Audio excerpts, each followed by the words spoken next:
Quando nós pensamos nesse webinar, nós pensamos em organizar um painel como este, com diferentes profissionais, com diferentes olhares, para enriquecer o nosso debate. Portanto, nós temos aqui advogados da área corporativa, né, experientes, experimentados, temos juízes do trabalho, né, temos professores universitários, temos advogados do contencioso, do dia a dia do contencioso, com bastante vivência nas causas trabalhistas que são discutidas perante a justiça e nas situações de consultoria, né, na orientação aos clientes. Então, dentre esses renomados, né, estudiosos que estão aqui hoje presentes, né, para debatermos esse tema, que é um tema tão importante e que tem gerado toda a sorte de questionamentos, eu vou apresentar um dos palestrantes.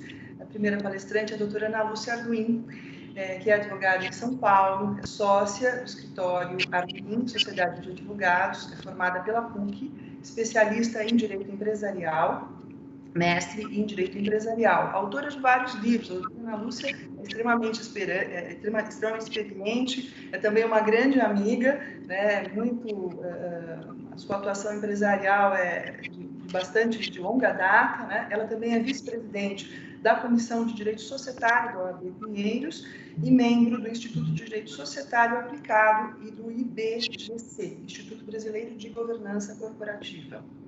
Também está conosco hoje aqui, para nossa grande alegria, a doutora Adriene Sidney de Moura Davi. Doutora Adriene também é uma querida amiga, magistrada, juíza titular da 2ª Vara do Trabalho de Piracicaba, juíza convocada há mais de 15 anos no Tribunal Regional do Trabalho da 15ª Região, um dos melhores tribunais aqui brasileiros do trabalho. Ela é graduada em Direito pela Universidade de São Paulo, não vou dizer a turma, mas é a mesma turma que a minha, em extensão universitária em Economia e Relações do Trabalho na Unicamp, e mestre em Direito pela Universidade Metodista de Piracicaba. O Dr. Carlos Frederico Zimmermann Neto é também um grande amigo, um professor excepcional, doutor e mestre em Direito pela Faculdade de Direito da Universidade de São Paulo, professor da Universidade Mackenzie e da Universidade Paulista, advogado, sócio do escritório Zimmermann Neto, né, autor de diversos artigos, um estudioso do direito do trabalho. Dr. Luiz Felipe Costa Alves é um advogado brilhante, né? Integra o nosso escritório, ele é aguerrido, combativo, né? Estudioso, pós-graduado em Direito Processual Civil pela Escola Paulista da Magistratura, EPD, graduado pela Universidade Paulista, autor também de artigos. Portanto, nós temos um time de muita experiência, um time de pessoas estudiosas, e é uma grande satisfação tê-los aqui participando desse nosso bate-papo, de forma que eu espero que todos possam aproveitar, aqueles que estão nos ouvindo, né, certamente será enriquecedor para todos nós que estamos participando do debate, e já dando início à apresentação, eu passo a palavra para a doutora Ana Lúcia, que vai falar sobre a responsabilidade dos sócios e dos administradores à luz do direito material, aquela visão corporativa que justamente pode enriquecer bastante aqui o nosso debate. Obrigada.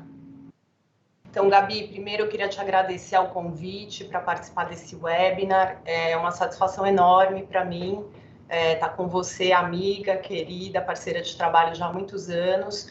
É uma satisfação estar aqui debatendo com colegas tão gabaritados e especialmente porque esse tema é um tema pelo qual eu tenho um apreço pessoal muito grande, desde quando eu comecei a advogar, já há mais de 20 anos, e é um tema que continua reclamando a atenção dos operadores do direito em todas as áreas, né, sobretudo na nossa área de direito empresarial, direito societário e trabalhista, porque a gente tem um desafio constante de conciliar interesses diversos, contrastantes, né, direitos e deveres de pessoa jurídica, de sócios, de administradores, de credores trabalhistas. Então, como fazer para conciliar, né, convergir todos esses interesses diferentes num plano de racionalidade, de uma equação que funcione dentro da economia. Eu inicio essa fala breve, e já é um desafio aqui trabalhar o tempo para falar de um tema tão amplo, né? Eu inicio essa fala trazendo a nossa realidade brasileira, que é composta, na sua maioria, na sua esmagadora maioria, por empreendedores individuais, por sociedades limitadas, né? Tanto as sociedades limitadas detidas por um único sócio, como as sociedades limitadas que têm outros sócios, mais de um sócio. E as EIRELIs. Então, nós temos um grande universo aí de empreendedores, de pessoas jurídicas, que, na realidade, representam o pequeno e o médio empresário. Esse percentual, o Departamento Nacional de Registro Empresarial, ele traz esses dados, e eu acho importante a gente manter isso em mente quando a gente fala de responsabilidade de sócio, administrador, por questões da empresa, porque, na verdade, exatamente esse o público, né, que assume uma grandeza monstruosa dentro da economia brasileira. E só para delimitar também, tudo que eu vou falar aqui a respeito de responsabilidade do administrador e do sócio se aplica igualmente às sociedades limitadas, às EIRELIs, e às sociedades limitadas detidas por um único sócio, tá? Então, a primeira questão que eu acho que é o ponto de partida é entender que a pessoa jurídica, ela tem uma autonomia patrimonial, ou seja, ela tem um patrimônio que é independente do patrimônio dos seus sócios, dos seus integrantes, tá? Essa noção de separação patrimonial da empresa é uma ficção jurídica que foi atribuída à pessoa jurídica, né? É uma ficção que nós assumimos como válida. Por quê? Porque ela é uma maneira de se estimular o desenvolvimento de atividade econômica. E separando os patrimônios da pessoa jurídica da pessoa que empreende, eu consigo ter um panorama, uma segregação maior dos riscos que eu corro e até onde eu estou disposto a ir, ou até onde eu estou disposto a perder, na verdade, né? O que eu estou disposto a perder? Então, num primeiro momento, a gente guarda essa noção de que a empresa tem um patrimônio próprio e ela é, portanto, absolutamente responsável por tudo que ela faz. Ela assume responsabilidade com o seu patrimônio por todas as obrigações que foram entabuladas em seu nome, tá? Os sócios, quando organizam essa empresa, eles combinam entre si um montante do patrimônio pessoal deles que eles estão dispostos a entregar para esta pessoa jurídica para que essa pessoa jurídica desenvolva um propósito, tá? Ela cumpra uma finalidade no mundo exterior. Então, os sócios, quando eles contratam a sociedade, eles já anuem que uma parte dos seus respectivos patrimônios vai ser integralizada, né, vai ser conferida para a formação desse patrimônio independente. Então, essa é a primeira noção que eu acho que tem que nortear aqui o que a gente vai discutir, que é até onde a sociedade é responsável por suas próprias obrigações e a partir de quando que os sócios e os administradores passam a ser responsáveis. Então, num primeiro momento, o sócio integralizou o capital social, cessou a sua responsabilidade em relação às obrigações da empresa, tá? Os sócios, eles têm uma obrigação de integralizar o capital social, que é solidária entre eles. Mas uma vez integralizado esse capital social, acabou a responsabilidade do sócio, não, num primeiro momento, por essas obrigações, ok? O segundo ponto que eu queria destacar é o administrador, ele é um órgão da sociedade. Ele tem o poder de representar essa sociedade nos seus negócios. Ele, inclusive, tem a responsabilidade de fazer com que esta pessoa jurídica cumpra o seu propósito, cumpra o seu objetivo social. Então, o administrador, ele tem um dever de representação, ele tem uma obrigação de representação e ele deve agir com determinados critérios, tá? Primeiro, ele tem uma obrigação de meio, não de fim. Mas essa obrigação de meio é bem importante. Ele deve empregar toda a diligência possível, como se ele estivesse administrando o seu próprio patrimônio. Então, ele tem um dever de agir com lealdade, de agir com diligência, de prestar contas aos sócios, de buscar a maneira mais eficiente de gerir esses recursos e de cumprir o propósito da empresa, de dar cumprimento ao objetivo social. tá? O administrador, ele também não pode agir em conflito de interesses, ele não pode agir em interesse próprio, ele tem que agir sempre no interesse da sociedade. E ele apresenta suas contas de forma anual, ele presta contas de tudo que ele faz e os sócios, eles têm o dever e o poder de fiscalizar a administração e eles têm o poder de eleger e de destituir a qualquer momento os membros da administração.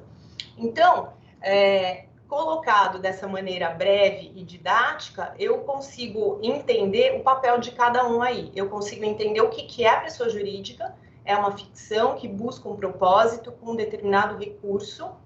Nós temos os sócios, que são as pessoas que exercem o poder de controle, ou seja, o poder de comando dos negócios, o poder de fiscalizar, o poder de determinar o rumo daqueles negócios e de definir os recursos que vão ser utilizados para esse fim. E nós temos a figura do administrador, que é aquele que cumpre o objetivo social, emprega toda a sua capacidade, todos os seus recursos, né, recursos inclusive humanos, para desenvolver aquela atividade que é definida pelos sócios.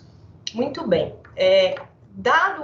Feita essa primeira introdução, eu já consigo aqui de plano colocar que a sociedade responde pelas obrigações contraídas em seu nome, em seu benefício, no seu interesse e que foram feitas pelo administrador na qualidade de executor. O administrador executa aquilo que a sociedade, através dos seus sócios, determinam. Muito bem. Tem uma disposição no Código Civil que também acho importante trazer, que é o artigo 1078, parágrafo 3º, que diz que, uma vez aprovadas as contas, que são as demonstrações financeiras, os administradores ficam exonerados de responsabilidade pelos atos praticados, exceto fraude, dolo, culpa. Eu acho importante essa regra, porque isso também serve de base para a gente definir a extensão da responsabilidade de cada um, tá? Então, em princípio, os administradores não respondem pelas obrigações da sociedade, eles agem em nome e em benefício da sociedade. Existe aqui um plano também de teoria da aparência, né, onde terceiros que contratam com a sociedade, eles se presume que aquele administrador que está contratando está agindo no interesse da sociedade e que tem os poderes necessários para fazer aquelas transações, né? Então, dar descontos, vender os bens da empresa, contratar pessoas. Então, mesmo que existam determinações internas que restringam eventualmente esses poderes, pela teoria da aparência e pela presunção da boa-fé negocial, né, pelo princípio da boa-fé negocial que norteia todos os negócios jurídicos, nós temos que a sociedade é responsável por esses atos praticados, ainda que possa haver algum deslize ali, algum desvio, rigorosamente falando, em relação ao poder escrito, tá? As competências que foram atribuídas para esse administrador.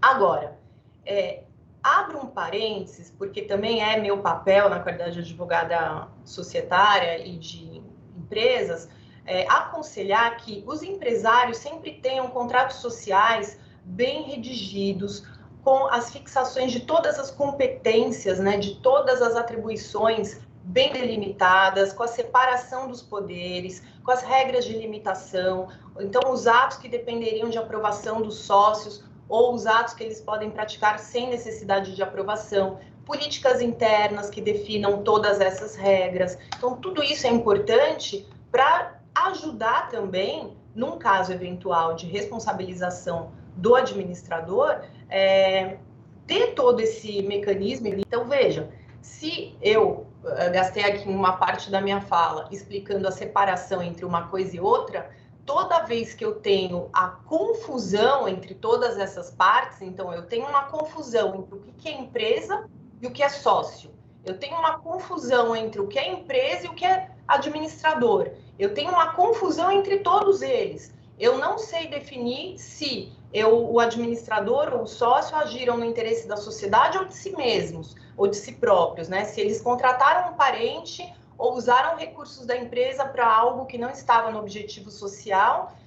Enfim, toda vez que eu tenho uma mescla entre as diferentes posições, eu abro espaço para uma possível responsabilização dos sócios e dos administradores por questões da empresa, tá?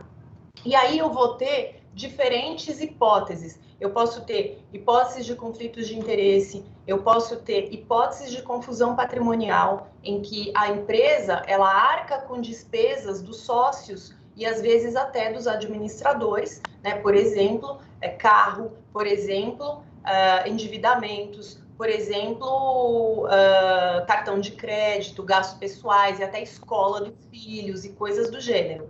Então, eu tenho uma mescla de todas essas funções e uma confusão entre o que é o objetivo social e o que é o interesse particular das pessoas envolvidas, e com isso eu fico com uma dificuldade de traçar os limites, né, para a aferição das responsabilidades das partes. Outra hipótese que eu tenho que trazer aqui são as hipóteses definidas em lei, como hipóteses em que os sócios respondem por dívidas da empresa. Eu tenho também as hipóteses que decorrem dos atos ilícitos, as questões que vêm na carona de fraude, de simulação, de coação, a liquidação irregular, por exemplo, que é quando a sociedade limitada simplesmente é abandonada, ela não é liquidada de forma correta, ela simplesmente é colocada em estado de dormência, e com isso dívidas, né, credores dessa sociedade não conseguem executar os seus créditos, não conseguem encontrar um patrimônio ali para terem a satisfação do seu direito. Então, todas essas situações fazem com que eu precise flexibilizar as regras gerais de que a sociedade não ela é responsável, né? Ela não é uma mistura, ela não se mistura com a pessoa dos sócios e dos administradores. Deixa eu ver se eu trouxe mais uma questão aqui. Acho importante também frisar que, recentemente, em setembro de 2019, foi publicada a Lei de Liberdade Econômica, que também reforça esses conceitos de que a empresa tem autonomia patrimonial, ela tem independência, né, na colocação junto aos terceiros, então ela é responsável por suas transações, por suas operações, e há a possibilidade de desconsiderar a pessoa jurídica para que os seus sócios e os seus administradores tornem-se responsáveis pessoalmente e com seus patrimônios por dívidas da empresa, mas o uso do Instituto da Desconsideração da Personalidade Jurídica, ele deve ser feito de maneira consciente, ou seja, ante pressupostos de que houve ato ilícito, desvio de finalidade, confusão patrimonial, abuso de poder, e com isso faz com que sobretudo as decisões judiciais e os operadores do direito e até mesmo a emissão de normas legais precisem se coadunar com esse princípio geral da liberdade econômica, porque o direito é um custo, e se o direito é incerto, eu não tenho como calcular os custos e, portanto, isso se torna um desestímulo para a atividade empresária, para a atividade econômica. E, como eu disse, 96% ou mais de toda a atividade econômica exercida no Brasil se dá por meio dessas pessoas jurídicas menores, tá? Eu acho que essas são as ideias que eu queria colocar nesse momento. Fico aberta aí para as questões que surjam para a gente poder debater. Lúcia, muito obrigada pela sua exposição, foi muito enriquecedora.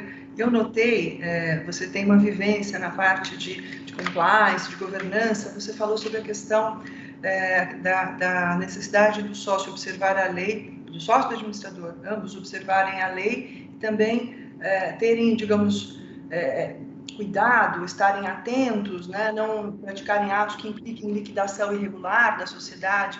Então, isso é extremamente importante, assim, como orientação, né, para que, então, não haja essa desconsideração. Me parece muito relevante isso que você falou. E na área trabalhista, nós temos frequentemente essa abordagem da liquidação irregular, da liquidação pela dormência, que gera efeitos e que serão abordados depois, então, aqui nesse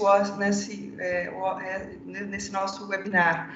Então, muito obrigada pelas suas palavras. Estão chegando algumas perguntas, mas como nós combinamos, acho que ao final das exposições, né, vamos então formulá-las. Agora eu passo a palavra para o Luiz Felipe, para o Dr. Luiz Felipe, que vai falar sobre a responsabilidade na terceirização. Bom, boa noite a todos. Agradeço desde logo o convite, pelo qual me sinto honrado de participar.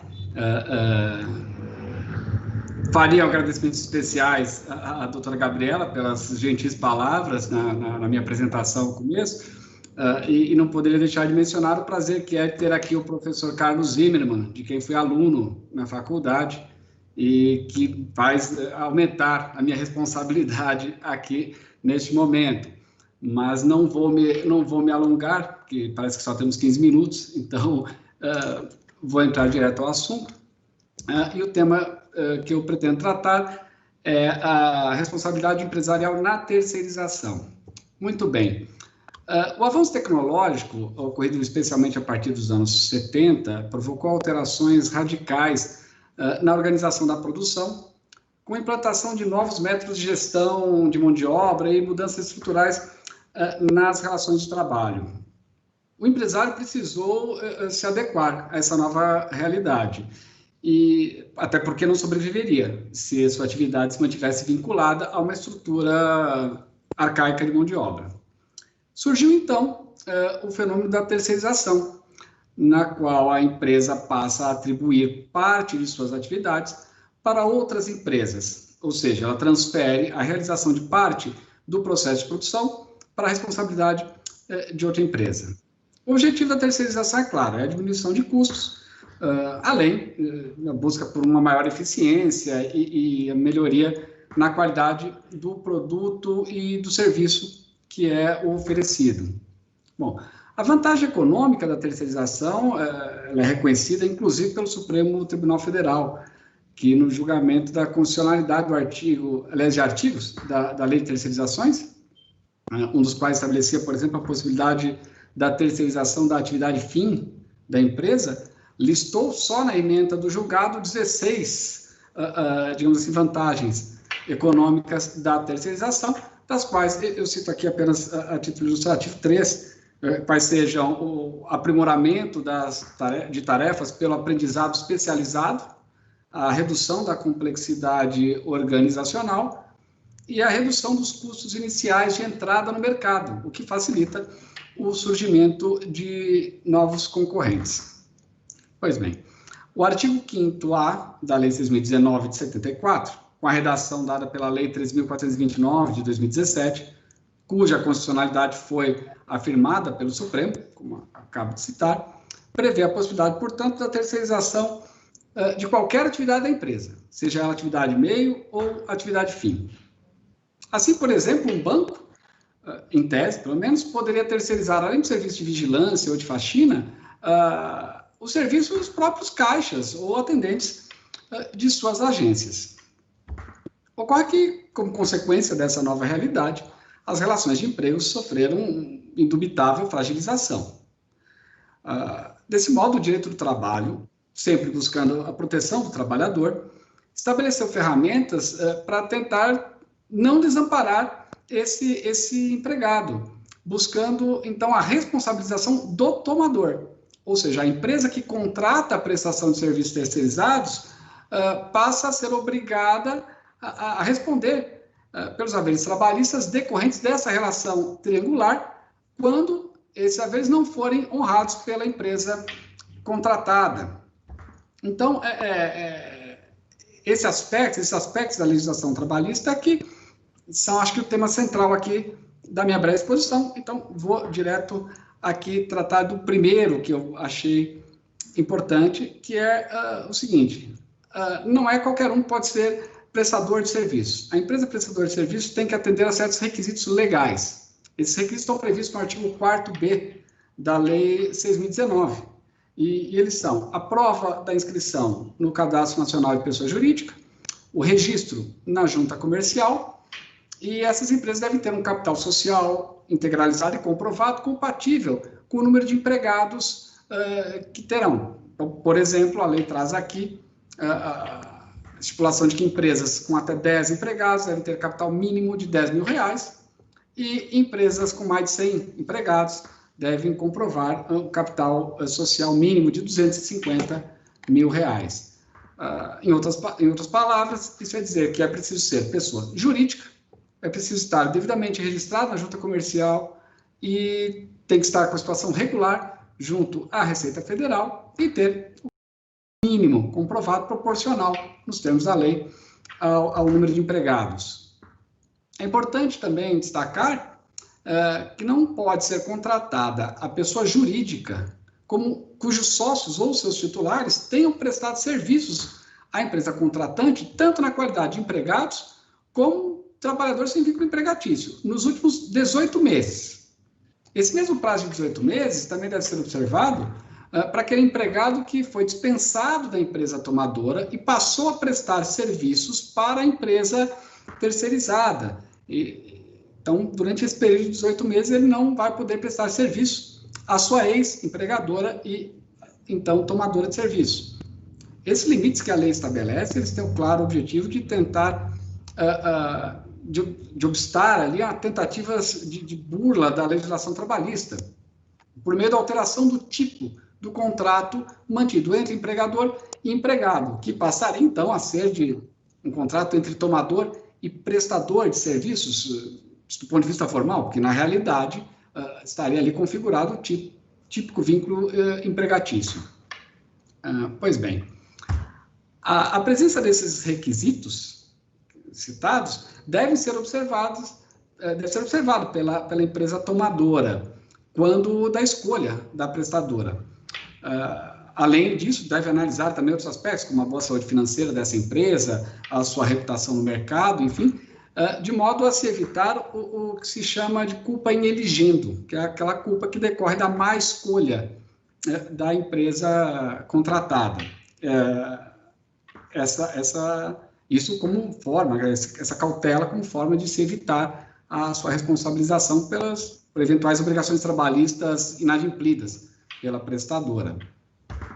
Bom, além do cuidado na hora da escolha, também é preciso ter cuidado durante a vigência do contrato, porque a tomadora tem o dever de fiscalizar, ela tem o dever de vigilância, ela tem o dever de verificar se a empresa prestadora de serviço está cumprindo com as obrigações trabalhistas e previdenciárias, sob pena também de ser responsabilizada pela chamada culpa in vigilando.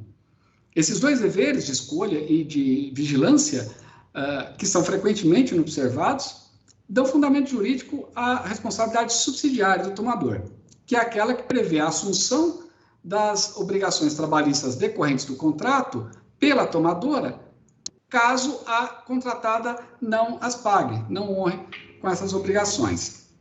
Essa responsabilidade subsidiária está expressa no texto de lei. O parágrafo 5º do artigo 5º-A da Lei 6.019 traz ali expressamente essa responsabilização, no que foi, na verdade, o legislador positivou ali, pôs na letra da lei um entendimento jurisprudencial já consubstanciado na súmula 331 do Tribunal Superior do Trabalho, já há muito aqui adotada no direito do trabalho. Ou seja, uma vez que a contratada deixe de pagar alguma verba trabalhista ou previdenciária decorrente daquele contrato de trabalho com o empregado que prestou serviços à tomadora, esta vai responder pelo pagamento desses valores de forma subsidiária. Essa responsabilização, evidentemente, será referente ao período em que houve a prestação de serviços em seu benefício. Não abrange, por óbvio, períodos em que o trabalhador prestou serviços para outras empresas, outras tomadoras, essas, eventualmente, serão responsabilizadas, respeitados ali esses limites de tempo. Uma questão interessante, que vale a pena ser mencionada, é sobre a necessidade de esgotamento das tentativas de execução da empresa prestadora, que é a devedora principal, e dos seus sócios, antes de que a execução seja direcionada contra o patrimônio da tomadora, que é subsidiariamente responsável.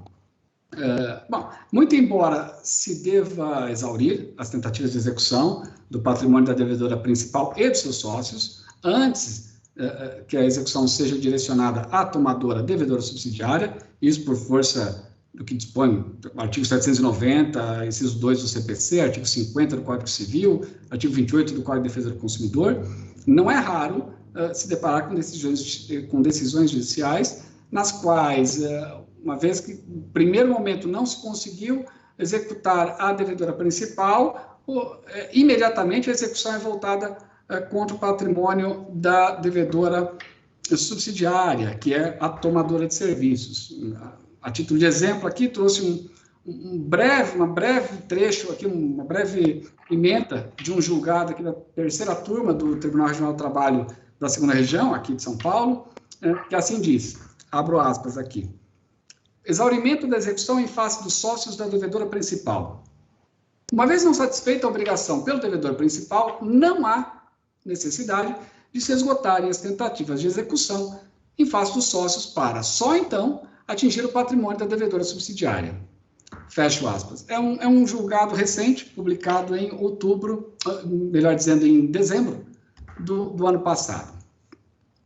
Um outro ponto de destaque é que o artigo 4º, parágrafo 2º da Lei de Terceirização, também incluído aqui em 2017, estabelece que não existe vínculo de emprego entre os trabalhadores da empresa prestadora de serviço ou seus sócios, independente do ramo de atuação, e a empresa tomadora.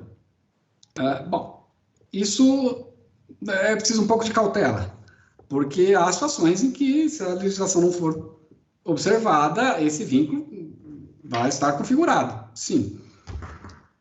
Isso porque, nos casos em que se verificar que, apesar de formalmente a prestação de serviços tenha ocorrido por meio da terceirização de mão de obra, mas na prática estão presentes ali os requisitos, né, previstos no artigo 3º da CLT para a constituição da relação de emprego, esta deverá ser reconhecida.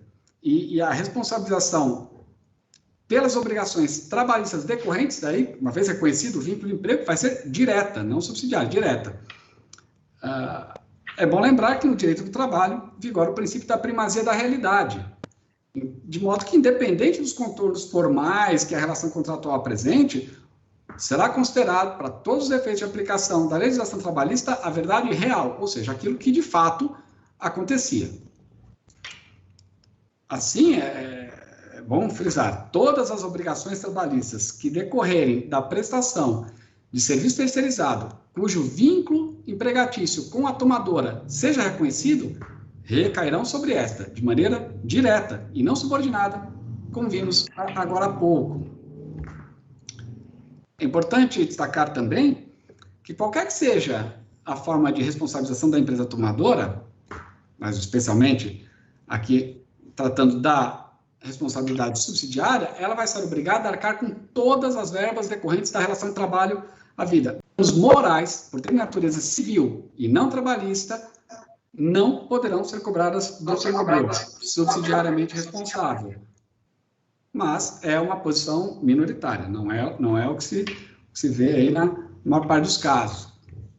Bom, outra questão que também acho que merece destaque aqui, mesmo ainda que superficialmente, é aquela relativa à obrigação da empresa tomadora de garantir aos empregados da prestadora que atuem em suas dependências as condições de segurança, de higiene e de salubridade a esses trabalhadores, sob pena de ser solidariamente responsabilizado por eventuais indenizações devidas a esses trabalhadores. Isso aí está já há muito esse posicionamento consolidado, com fundamento no artigo 932, 933, 942 do Código Civil e norma do Ministério do Trabalho. Bom, por fim, também convém mencionar que a empresa tomadora que for responsabilizada pelos débitos trabalhistas da empresa prestadora poderá ingressar com ação de regresso em face desta, pleiteando o ressarcimento dos valores por ela suportados. Muito embora, francamente, temos até um magistrado hoje aqui presente, mas parece difícil que essa empreitada logre êxito, porque Né? Se o juiz trabalhista, com a, digamos, agressividade com que conduz a execução do processo de trabalho, não conseguiu localizar bens, patrimônio da devedora principal, parece difícil que, numa ação de regresso, isso se concretize. De todo modo, a ação é cabível e pode ser ajuizada. Já aqui, encerrando, né, o tempo já está terminando, então, só fazendo um pequeno, relembrando aqui os pontos principais, que é o seguinte: a terceirização da mão de obra é um fato, está aí, tem respaldo legal, pode ser uma valiosa ferramenta de racionalização dos meios de produção a ser adotada pelas empresas, mas essas devem ter cautela, especialmente com a escolha da empresa prestadora, com a fiscalização do cumprimento das obrigações trabalhistas por essa, e nos casos em que os empregados prestem serviço em suas dependências, oferecer um ambiente seguro, limpo e saudável, né, salubre a esses empregados. Também tem que evitar o que na prática acaba acontecendo muitas vezes, ou seja, uma relação prestação de serviço que acaba migrando para uma relação de emprego. Né? Então, isso, né, tem que se tomar cuidado, porque, como dito, gera uma responsabilização direta da tomadora por esses haveres trabalhistas. De modo que é essencial que a empresa tomadora, né, busque, se não evitar, ao menos minimizar os riscos econômicos que existem, sim, na terceirização, especialmente quando levada a cabo de uma maneira inadequada. Portanto, e deve, então, né, observar as normas que lhe permitem lançar mão dessa modalidade de contratação. Parece que o meu tempo já se esgotou, e de modo que eu encerro por aqui, mais uma vez, agradecendo aí a todos que pacientemente me ouviram aqui. Muito obrigada, Luiz, pelas suas palavras. A sua explanação foi rica, muito precisa. Nós que somos da época, eu que sou da época da súmula 256, onde não se admitia a terceirização, né? Agora o Luiz trouxe aqui a experiência, falou um pouco sobre a mudança da estruturação das empresas e da realidade da terceirização da decisão do Supremo e da realidade da terceirização como algo que veio para ficar. Agora, realmente, já está sedimentado, né, há bastante tempo a responsabilidade subsidiária e solidária, né, e há uma série de requisitos que foram aí colocados pela legislação, pela nova lei, né, da terceirização, de forma que me parece, gostaria depois até de debater com vocês, que a melhor questão ali é fazer um bom preventivo, né, ter bons parceiros, empresas sérias. Quando terceirizar faz todo sentido pela especialização, mas é importante que ela seja feita com muito critério, com contratos ativos, com parceiros sérios, né, respeitando as questões de saúde e segurança, que são importantíssimas. É um tema extremamente importante e, enfim, agradeço aí, Luiz, e já depois há perguntas aqui, mas para nós não atrasarmos aqui o nosso cronograma, então eu passo a palavra para o professor Carlos Zimmermann. O professor Carlos Zimmermann irá falar sobre a sucessão. Com a palavra, doutor Carlos Zimmermann.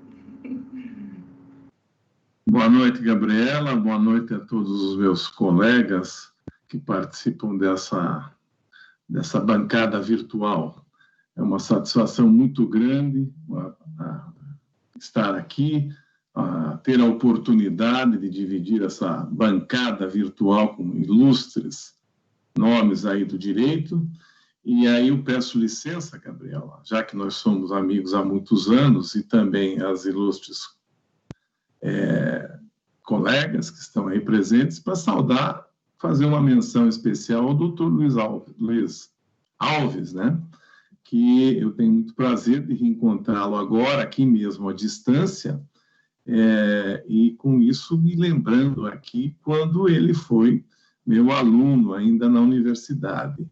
E eu sempre vi nele uma capacidade, um esforço, e isso tudo ficou demonstrada, né, essa minha certeza que eu já tinha lá no passado, pela sua exposição. Então, eu quero cumprimentar o Luiz e dizer que estou muito feliz de vê-lo aí brilhando na advocacia, junto e dentro com um escritório de uma grande amiga aí, que é a Gabriela.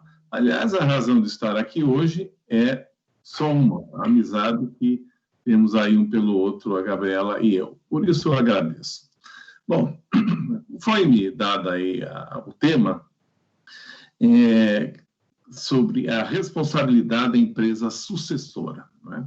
E a título de introdução, eu queria lembrar que o contrato de trabalho é um contrato de trato sucessivo, de execução continuada. Portanto, as alterações que ocorrem ao longo da sua vida, da vida desse contrato de trabalho, são absolutamente normais. E a legislação vem justamente para regular estas alterações, né? E as alterações são de duas ordens, principalmente. Elas podem ser alterações relativas às partes, às pessoas, e podem ser relativas às condições de trabalho propriamente ditas. As primeiras se dizem respeito, ou são denominadas, de alterações subjetivas. E as objetivas são aquelas, como eu disse, que tratam especificamente das condições de trabalho, como, por exemplo, salário, função, local ou localidade, prestação de serviço, que está aí esse aspecto da alteração objetiva. Esses aspectos estão tratados principalmente lá no artigo 468, 469, 470 da CLT, e mais um ou outro artigo esparso, como, por exemplo, posso me lembrar aí do 461, parágrafo 3º, se não me falha a memória, que trata do empregado readaptado a uma nova função. Então, a questão relativa às alterações objetivas tratam das condições de trabalho. O nosso tema trata justamente das alterações subjetivas. Então, nós poderíamos imaginar, a princípio, que nós vamos tratar das alterações relativas ao empregado e ao empregador. Mas aqui também há uma observação a fazer. Nós tratamos apenas, e a legislação trata apenas, da alteração no que tange ao empregador. Por quê? Ao empregado não existe a sucessão de empregados. Não há, eu não saio e sou sucedido por outro empregado no mesmo contrato de trabalho. Na verdade, até a gente diz, olha, ele foi sucedido por um outro colega, tal. Não, mas juridicamente não existe essa figura. O que há é uma substituição. Um sai e outro entra, cada qual com o seu contrato, justamente porque, para um dos requisitos do contrato de trabalho, um dos requisitos da caracterização da figura do empregado, justamente é a pessoalidade. E aqui é que entra a questão. A CLT, no artigo 2º, quando fala do empregador, essa sucessão é da empresa, é do lado do empregador, é do sujeito passivo. E o que nós temos, quando se fala em alteração subjetiva, primeiro o seguinte, alertar aqui, ou pelo menos registrar a questão da denominação, né? Nós falamos em sucessão trabalhista, mas pode ser alteração subjetiva. E podemos falar também em sucessão de empregadores, ou, como a CLT fala, em sucessão de empresas. Então, a título de denominação, nós podemos tratar dessa forma. E esta alteração subjetiva, ela pode se dar de duas formas. Pela sucessão de empregadores, como eu já falei, sucessão de empresas, ou então pela alteração na estrutura jurídica do empregador. Como fundamento legal para tratar das alterações subjetivas, da sucessão empresarial, nós temos o artigo 10 e o artigo 448 da CLT. Não houve alteração. Temos aí alteração no artigo 10A e no 448A, que vamos ver no final, que essa sim veio por conta da reforma trabalhista aí de novembro de 2017. Com relação ao fundamento doutrinário para existir essa sucessão empresarial, nós temos aí pelo menos 3 princípios que a doutrina aponta. O da continuidade do contrato de trabalho, da despersonalização do empregador e da inalterabilidade. Um princípio, aliás, que nós sabemos está esculpido no artigo 468 da CLT, certo? Bom, desde a Constituição de 1937, nós temos essa responsabilidade do sucessor. Desculpa. Eu não vou, ou melhor, eu vou voltar um pouquinho aqui e ler só o artigo 10 rapidamente. Qualquer alteração na estrutura jurídica da empresa não afetará os direitos adquiridos por seus empregados. No 448, diz, a mudança na propriedade e na estrutura jurídica da empresa não afetará os contratos de trabalho dos pedidos empregados. Portanto, regra geral, já podemos até pontuar, a sucessão, a responsabilidade é verdadeiramente do sucessor e não do sucedido. Vamos falar daqui a pouquinho sobre uma hipótese aí da responsabilidade do sucedido, mas, por enquanto, fixemos isso. Quem responde é a empresa sucessora. E esta responsabilidade, assim, agora sim retomo a Constituição de 1937, já vem de lá essa responsabilidade, que na verdade, foi, não vou dizer copiada, mas espelhada na Carta del Lavoro, de 1927, da Itália, que lá também já trazia essa responsabilidade da empresa sucessora. Aliás, a Carta del Lavoro é considerada como o ponto de partida, historicamente, para essa responsabilidade, que hoje se estende aí por que está presente em outras legislações, como a própria Itália, como falei, a Argentina, a Espanha e tantos outros países. Tá? Bem, agora vamos ver aqui que eu relacionei as hipóteses de sucessão, mas as tradicionais, né? Que eu também não vou me demorar, porque seja pelo tempo, seja porque a maioria de nós conhecemos isso. Então, a sucessão pode se dar por fusão, por incorporação, por cisão, por aquisição, por mudança de número de sócios, por transformação de firmas individual para sociedades e tantas outras formas. Tá? Essas são as sucessões, as hipóteses de sucessão mais tradicionais. E nós vamos encontrar isso aí também lá no artigo 1116 do Código Civil. Aliás, a partir do 1113 do Código Civil, nós vamos encontrar as disposições relativas às transformações, incorporação, fusão, cisão das sociedades. Bom, para que haja aí a sucessão trabalhista, nós pelo menos temos dois requisitos. O primeiro é que haja transferência de uma unidade econômica jurídica, entendida como uma parte significativa do estabelecimento ou da empresa, de um titular para outro. E o segundo requisito é que permaneça a prestação de serviços sem solução de continuidade. Bom, aqui eu preciso fazer uma observação. De fato, doutrinariamente, eu vou dizer assim, de modo geral, são esses dois requisitos. Mas, na verdade, nós podemos entender que o segundo requisito é prescindível, ou seja, que permaneça a prestação de serviços sem solução de continuidade. Isto é, pode não existir a prestação de serviço e a empresa sucessora ser responsável ainda. Como se dá isso? Se dá quando a empresa sucessora, ela de tal forma se descapitaliza, de tal forma ela fica sem ativos saudáveis para sustentar ou para garantir os direitos do trabalhador, que isso se volta para a sucedida. Então, vejam, não há uma necessidade de que permaneça a prestação de serviço.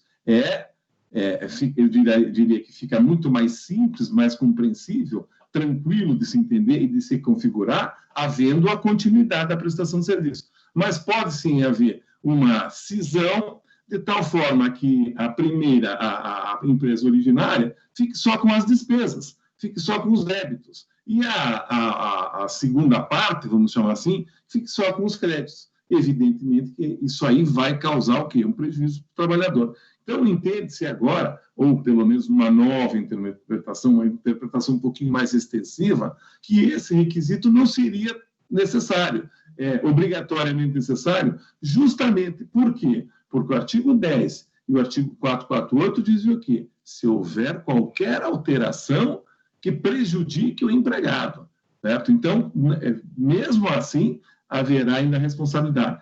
Obviamente que, sucedido, nós podemos estar falando aí da responsabilidade subsidiária, que depois entra aí, seria o artigo 10, ou mesmo o 10A e os seguintes, né? Queria lembrar também que nós falamos aqui desta vinculação à empresa, né?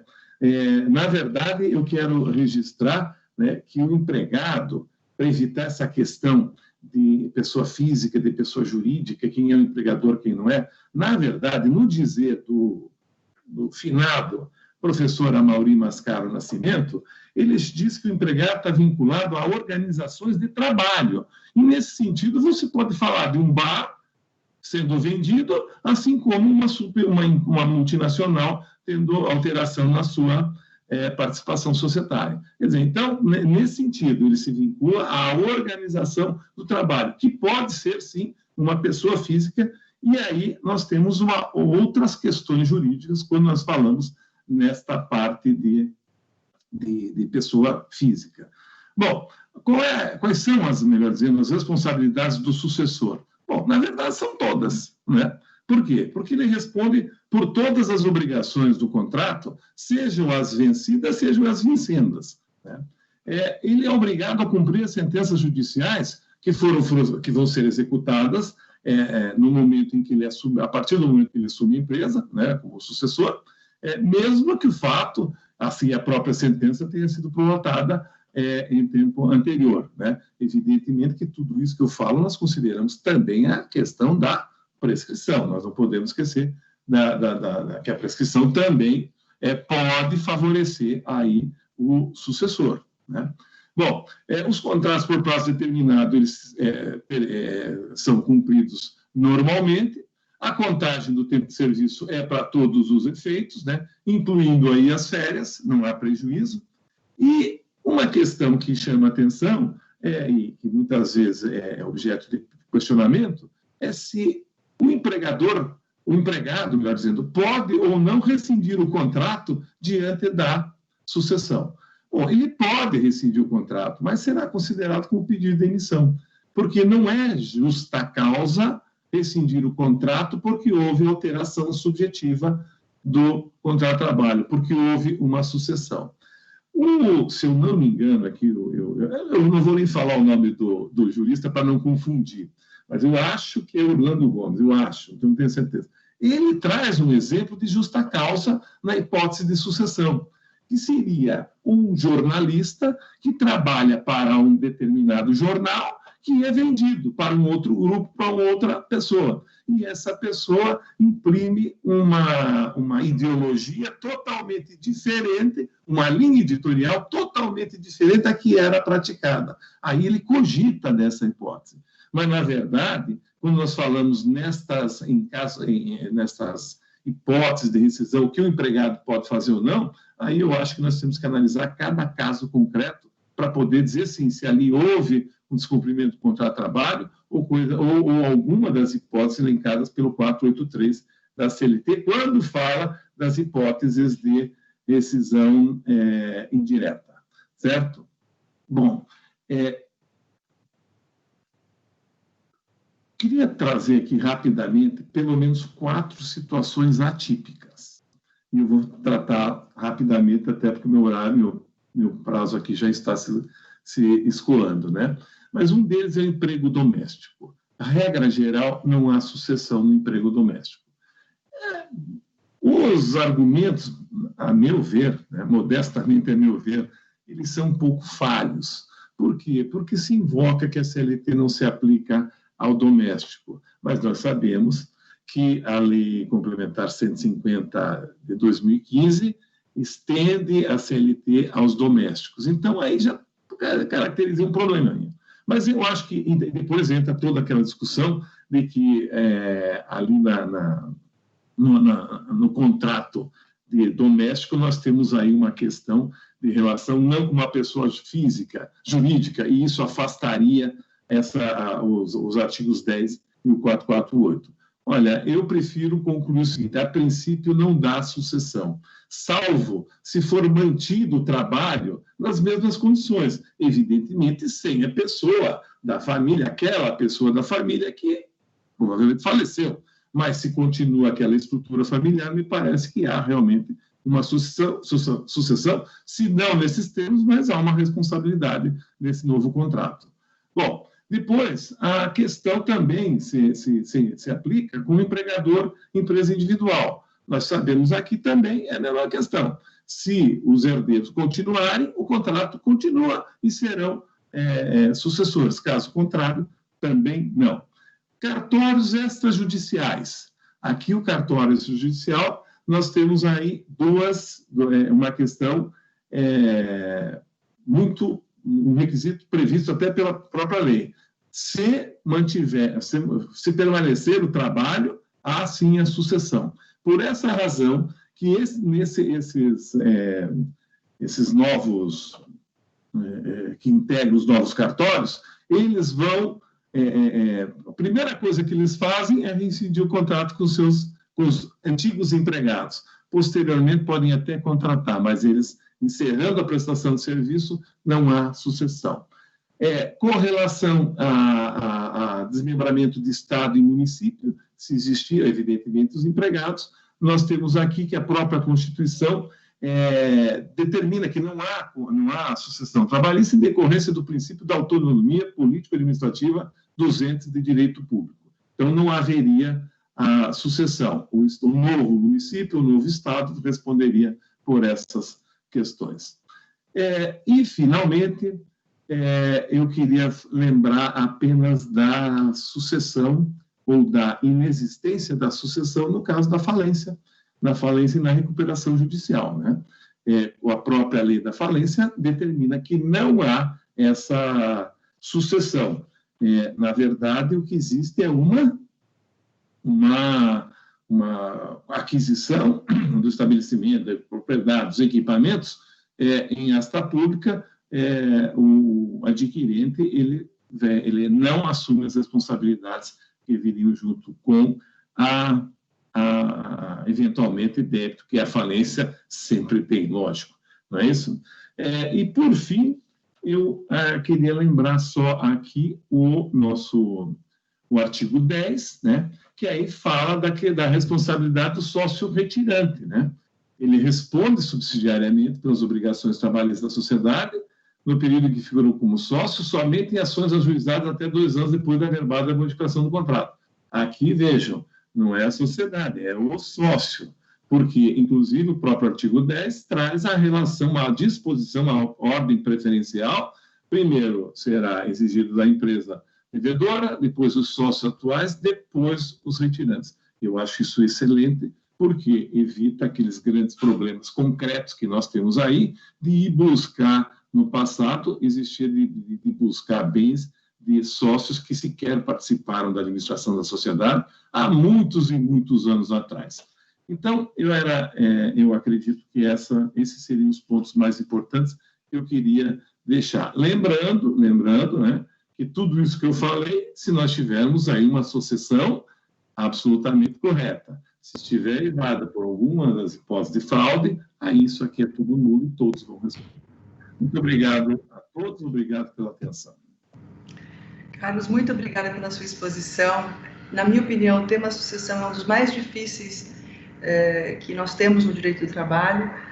Você falou, e eu concordo integralmente com você, acho que o sucessor realmente responde, salvo a hipótese de fraude.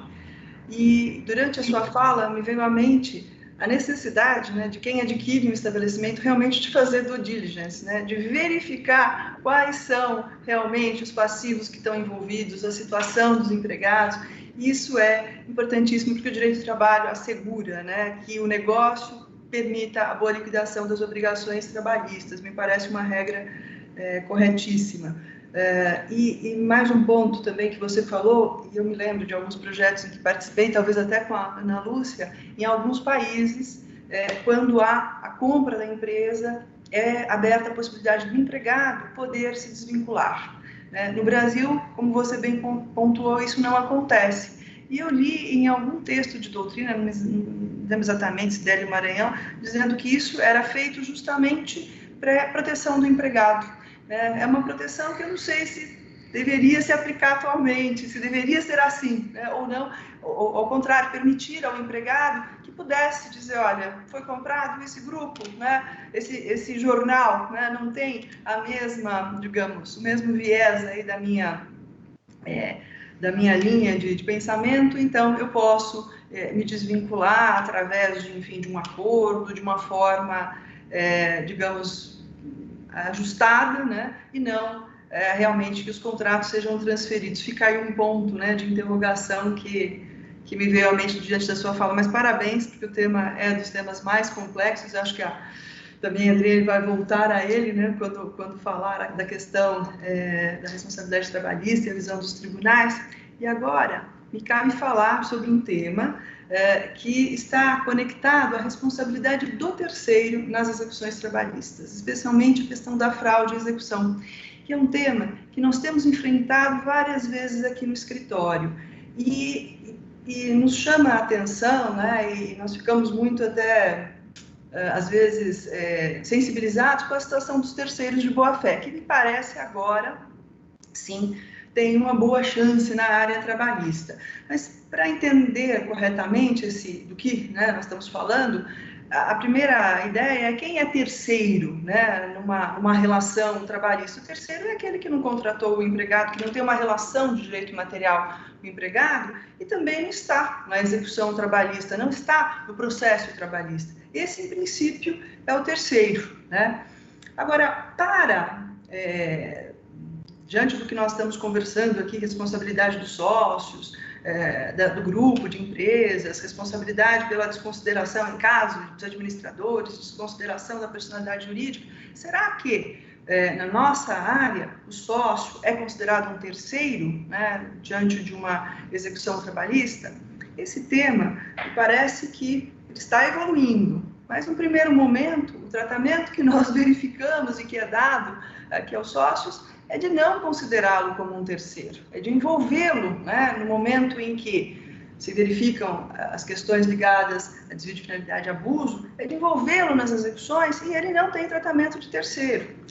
A doutora Adriane depois vai aprofundar essas questões. Eu só estou dizendo quem não é terceiro, para depois chegar no terceiro. Também o grupo econômico, né, o grupo econômico... frequentemente, empresas do grupo econômico são envolvidas nas execuções trabalhistas na expectativa de que, quando há dificuldades, né, de que a empresa, que consta lá no polo passivo, faça frente a esses créditos trabalhistas. Como que ela se defende? Se defende como terceira? Não se defende como defende-se como parte, porque ela é incluída, né, no polo passivo como parte, muitas vezes por um mero despacho, né? Entendo, lá o juiz determina que considera estarem presentes os requisitos, né, da caracterização do grupo econômico e inclui, e essas empresas já são, imediatamente sofrem penhoras, né, assim como muitas vezes o sócio, né? Eu acho que a reforma trouxe, e a doutora Adriane poderá ali nos esclarecer, né, como o judiciário está interpretando isso, mas a verdade é que desde o cancelamento da súmula 205 do TST, nós temos enfrentado verdadeiros calvários, às vezes, nas execuções. Calvários eu digo porque a parte tem grande dificuldade para se defender, seja ela um sócio, né, que teve a desconsideração declarada, seja uma empresa que foi colocada no polo passivo, até mesmo uma empresa que é considerada sucessora, né? Então, nós estamos num processo de execução com uma possibilidade reduzida de produção de provas, mas todos esses não são considerados terceiros, né? E, portanto, eles se defenderão ali como parte. Quem é o terceiro? O terceiro é aquele que não tem a relação de direito material. E o terceiro que mais comumente ele vai se apresentar, vai integrar o processo trabalhista, é o terceiro que adquire algum bem do sócio, da empresa, do grupo, ou, enfim, do próprio executado, e ele depois vê contra si declarada uma fraude, uma situação de fraude e execução. Esse terceiro, ele se defende através de embargos de terceiro, que, do ponto de vista processual,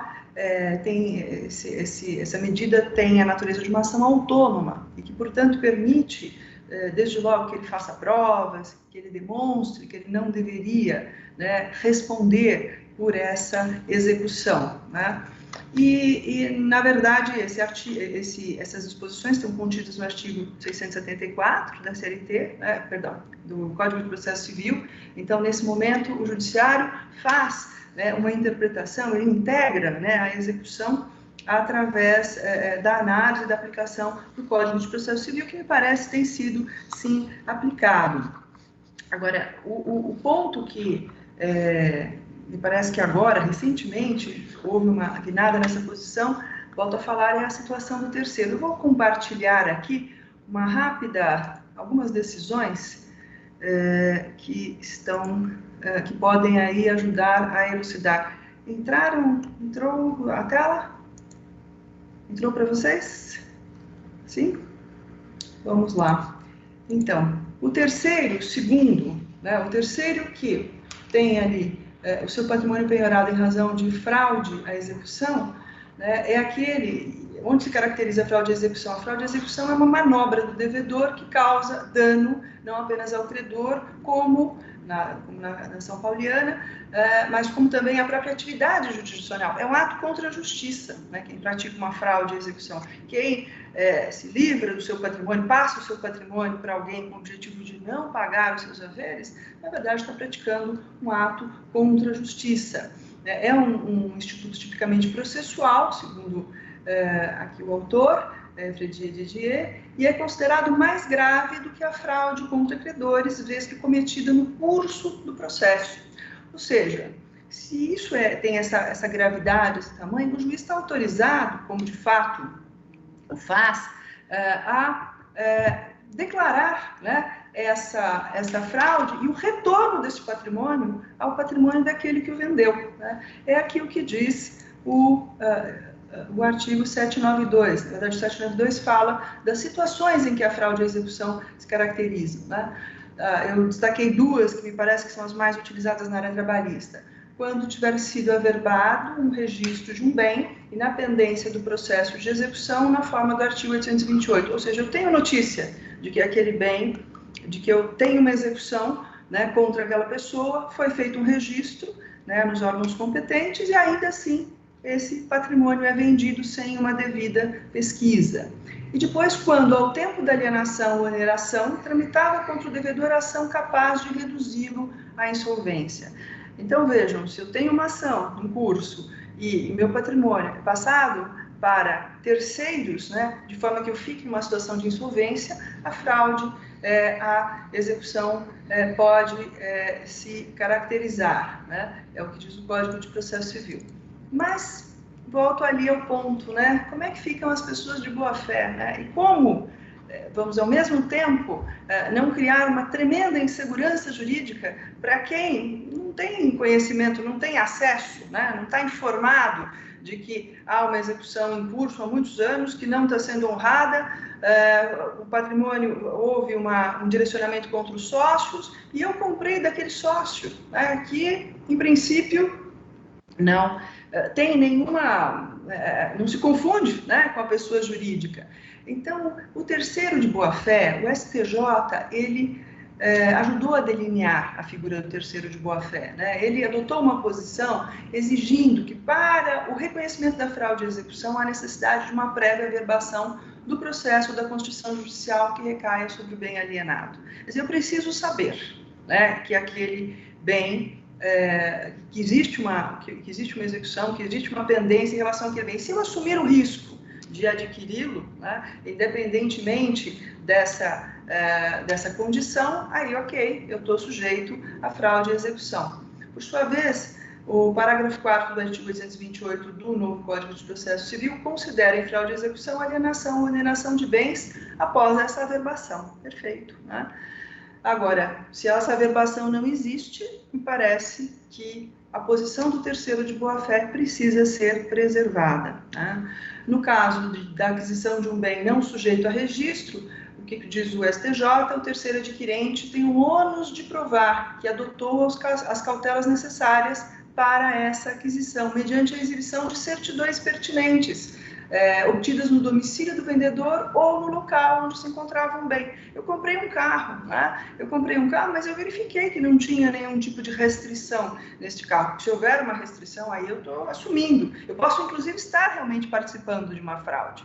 Não só aquele que está se livrando do seu patrimônio para não pagar as dívidas trabalhistas, né? Está praticando a fraude, mas eu posso, eu, comprador, né, estar agindo ali de má fé. Mas eu não tenho esse conhecimento, o correto, me parece, é considerar a boa-fé e reconhecer, né, que os negócios firmados entre os particulares gozam de uma presunção de regularidade e de boa-fé.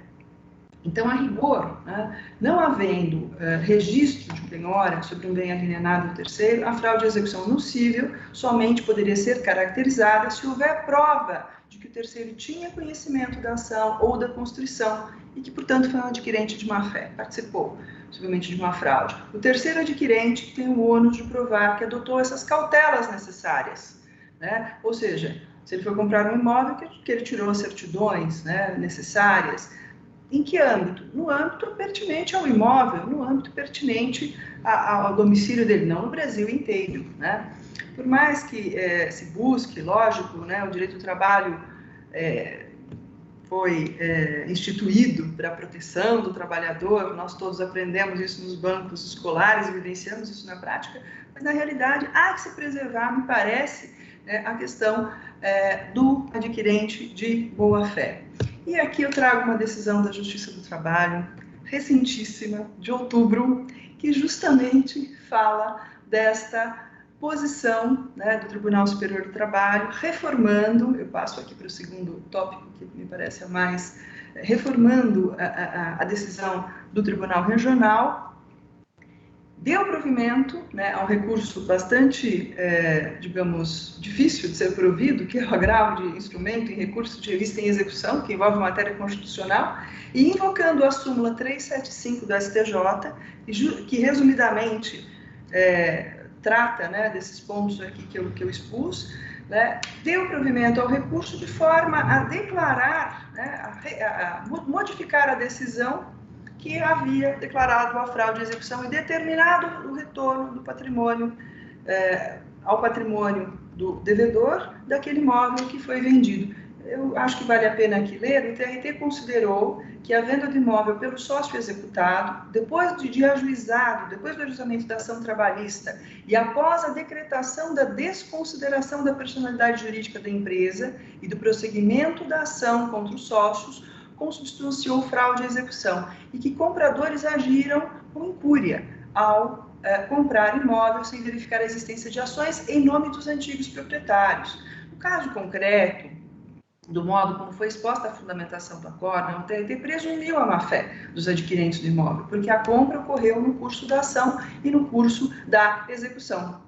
Porém, conforme a jurisprudência dessa corte, a má-fé não pode ser presumida, né? Tem de ser provada. Então, nestes termos, a decisão do TRT violou o artigo 5º, inciso 22 da Constituição da República, o direito de propriedade, o qual consagra o direito de propriedade e, portanto, dá-se provimento ao recurso. Nós que somos atuantes na área trabalhista sabemos, hoje é melhor, mas no passado, sócios eram envolvidos nos processos, as empresas eram incluídas nos processos e, efetivamente, nem mesmo se tinha notícia concreta disso, porque não era colocado na certidão, né? Não era informado o distribuidor que havia ações propostas contra esse sócio, ou que ele foi considerado parte nesse processo de execução, e tampouco que aquelas empresas passaram a compor o polo passivo daquela execução. Então, realmente, o terceiro, ainda que fizesse, né, as tais pesquisas e fosse cuidadoso, muitas vezes se via na iminência de perder o patrimônio adquirido em razão da declaração da fraude de execução. E eu vi como uma decisão muito interessante, né, fazendo referência à questão do STJ, porque me parece que estaríamos caminhando mais no sentido da justiça. Acho que qualquer fraude, obviamente, tem que ser corrigida, tem que ser punida. A Justiça do Trabalho também cuidadosa, né, nesses assuntos, ela procura realmente executar os seus créditos, o que me parece muito correto, né? Acho que ela cumpre a sua função social assim agindo, mas aqui realmente há um ponto que precisaria de um aprimoramento, né? E acho que essa decisão acaba por mostrar que esse aprimoramento, no meu modo de ver, está realmente ocorrendo, né? Então, resumidamente, né, o meu ponto é: o sócio não é considerado terceiro, né, quando há desconsideração da pessoa jurídica. Na área trabalhista não é, ele se defende como parte. A exceção seria ele não ser, talvez, incluído no incidente de desconsideração, não ser dada a ele a oportunidade de participar, de se defender no incidente de desconsideração, mas, como regra, ele é colocado no polo passivo e deve se defender como parte, portanto, garantir a execução. E, se houver alegação de sucessão em grupo econômico, as empresas se defendem também como parte e não como terceiras, né? É isso que a experiência aí nos mostra, né? Mas eu gostaria muito de ouvir a doutora Adriene sobre esses pontos, porque eu sei que a doutora Adriene está na SDI, na Seção de Dissídios Individuais do Tribunal Regional do Trabalho, e participa de todos os debates, é uma estudiosa, e muitos dos casos que ela enfrenta lá no seu dia a dia como magistrada estão ligados a esses temas, né, de execução tão importantes, tão valiosos às vezes, e tão importantes para a vida das pessoas, né, das empresas e das pessoas físicas e jurídicas. Então, eu gostaria muito de ouvi-la, né, sobre todos esses nossos pontos aqui de debate. Eu vou só parar de compartilhar a tela, me avisem. Eu os ouvi atentamente e eu trago aqui também alguns temas para reflexão, temas relacionados a um tema principal, que é o de incidente de desconsideração da personalidade jurídica.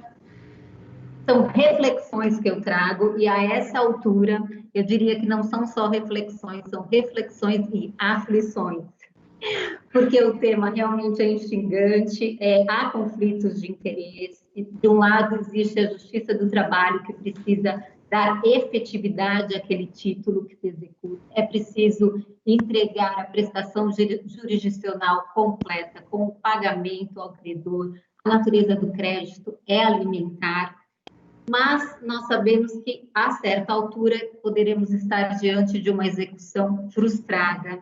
E aí, como prosseguir essa execução? Quem passará a ser o responsável? Embora não fosse o devedor original, nem o devedor principal, ele passa a ser responsabilizado. Esse terceiro que agora vem e pode integrar a lide. E aí, eu pontuei aqui alguns itens, e eu vou ler rapidamente, só para um direcionamento da minha fala. São 5 itens que eu separei a respeito do tema principal, que é o incidente. Então, as hipóteses de desconsideração da personalidade jurídica no direito do trabalho. O IDPJ, vamos chamar assim, incidente de desconsideração da pessoa jurídica, da personalidade incidente.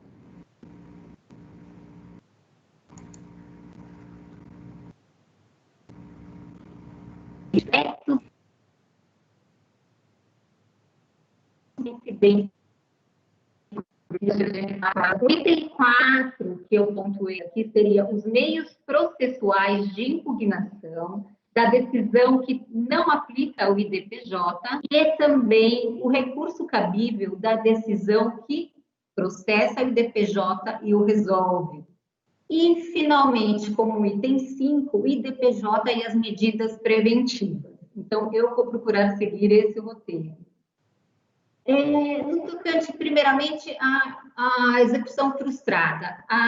O juiz da execução, diante de uma execução frustrada, ou seja, não há bens pela empresa que possam ser, com os quais se possa arcar, a empresa possa arcar com o pagamento, não há como resolver essa execução, segue-se, então, para a responsabilização do sócio ou do administrador. E eu digo do sócio ou do administrador, já fazendo referência aqui ao direito material, que assim autoriza, e que se refere ao direito material, que se refere ao artigo 50 do Código Civil Brasileiro e o artigo 28 do Código de Defesa do Consumidor.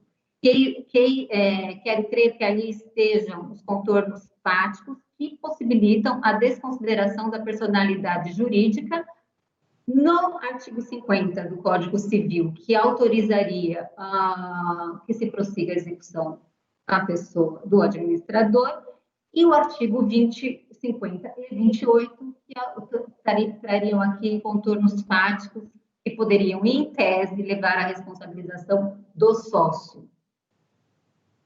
Mas há aqui um detalhe importante porque prepondera na Justiça do Trabalho a teoria menor da desconsideração da personalidade jurídica, ou seja, apesar de todos esses contornos fáticos trazidos no artigo 50 e no artigo 28 do CDC, o artigo 5º o parágrafo 5º do artigo 28 do Código do Consumidor, ele traz aqui a possibilidade de se atingir, de se desconsiderar a pessoa jurídica sempre que sua personalidade for, de alguma forma, obstáculo ao ressarcimento de prejuízos causados aos consumidores. Então, aqui se assenta a teoria de que, não havendo pagamento, estaria autorizada a desconsideração da personalidade jurídica. Em relação aos sócios, me parece que é possível, e a jurisprudência é farta nesse sentido, que é possível a desconsideração da personalidade jurídica nos casos de não pagamento. Seria a aplicação da teoria menor em relação aos sócios. Em relação ao administrador, não. Inclusive, recentemente, houve decisão em sede no TST, tratando exatamente desse tema, que para o administrador se aplica a teoria maior, ou seja, é preciso que se prove o abuso de personalidade jurídica, a má gestão do administrador. Bom, e por que eu posso trazer do direito comum, do CDC, do Código de Defesa do Consumidor, essa norma específica do parágrafo 5º do artigo 28? Porque tanto a relação, a vida entre empresa e consumidor e entre empresa e trabalhador, ela tem ali traços em comum. Um desses traços é porque a relação ela não é igualitária, é uma relação que ela não é equilibrada, e em ambos os casos nós temos a figura do hipossuficiente. Então, me parece que é adequado buscarmos como fonte do direito do trabalho, para a aplicação do direito do trabalho, o artigo 28 do CDC, especialmente do parágrafo 5º, esse parágrafo 5º, que autoriza a desconsideração nas hipóteses de a personalidade jurídica se colocar como um obstáculo para o ressarcimento. E aí, nós poderíamos desconsiderar a personalidade jurídica e atingir o bem do sócio, então, baseado na teoria menor, na ideia da presença de também um hipossuficiente, contando também, e aí se agiganta essa teoria, e contando também com a característica do crédito trabalhista por ser um crédito de natureza alimentar. Já passando para o próximo tópico, afinal, é obrigatória a observância do IDPJ? A partir do CPC de 2015, a jurisprudência passa a adotar o entendimento de que é possível a aplicação do IDPJ no processo do trabalho. Inclusive, houve um normativo advindo do TST em 2016, uma instrução normativa, e essa instrução ela acabou por prever de forma expressa a aplicação do IDPJ, conforme está no CPC, no processo do trabalho. Embora não são todas as decisões que acabam acolheram essa orientação, mas a grande maioria sim, há o acolhimento. A partir então de 2015, o entendimento que prevalece é da observância do IDPJ, regulado inclusive por esse instrumento normativo do TST, mas me parece que a partir da reforma trabalhista, não há dúvida mais de que o incidente de desconsideração da pessoa jurídica, da personalidade jurídica, ele é aplicável ao processo do trabalho e o juiz deve, então, observá-lo. E eu considero que se trate de um instrumento processual que traz segurança às partes, ao jurisdicionado, às empresas, aos sócios e ao próprio juiz, ao motivar aquela decisão que vai redirecionar a execução para alguém que como salientou o doutor Carlos, como salientou a doutora Ana Lúcia, na verdade, não pretendia que assim fosse. Muitas vezes são sócios que já se retiraram há muitos anos, sócios que, observado o contrato social, a responsabilidade dele era ínfima, não eram sequer administradores. Então, a essa altura, quando eles se veem inseridos numa possível execução, quando existe essa possibilidade de inserção, eu considero que o IDPJ favorece o exercício dos princípios constitucionais, da ampla defesa e do contraditório, e que por isso deve ser prestigiado. Colocado isso, digamos que agora eu passo para o IDPJ características, hipóteses de verificação obrigatória e questões controvertidas. Embora a jurisprudência, a doutrina não seja unânime, me parece que no que se refere à inclusão do sócio atual, como também do ex-sócio, daquele que já se retirou, nestas duas hipóteses, para que eles passem a responder pelo título executivo à necessidade de instauração do IDPJ, que deve ser pedido pela parte, salvo nos casos em que a parte não estiver assistida por advogado, mas a regra é que a parte requeira o IDPJ, a instauração, e por meio dessa instauração, o juiz concederá à parte, assim como já se processa no processo civil, como é feito no processo civil, prazo para sua manifestação, defesa e produção de provas. E quais são as matérias que podem ser trazidas por meio dessa manifestação da parte agora, que não era parte, agora se vê prestes a ser inserida numa execução? Ela pode alegar prescrição, o próprio benefício de ordem. Ela pode pedir que se realizem ferramentas para investigação do patrimônio da empresa que até então respondia. Ela pode aduzir questões de direito material, como colocado pela doutora Lúcia, as questões pela doutora Ana Lúcia na primeira fala. E valendo aqui, recentemente, eu assisti a uma exposição de uma colega e amiga, Ana Cláudia Torres, e ela fez essa consideração importante também, e questões também referentes à razoabilidade daquela condenação diante da forma como aquele sócio compunha a sociedade, do papel daquele sócio na sociedade, como colocado pela doutora Ana Lúcia.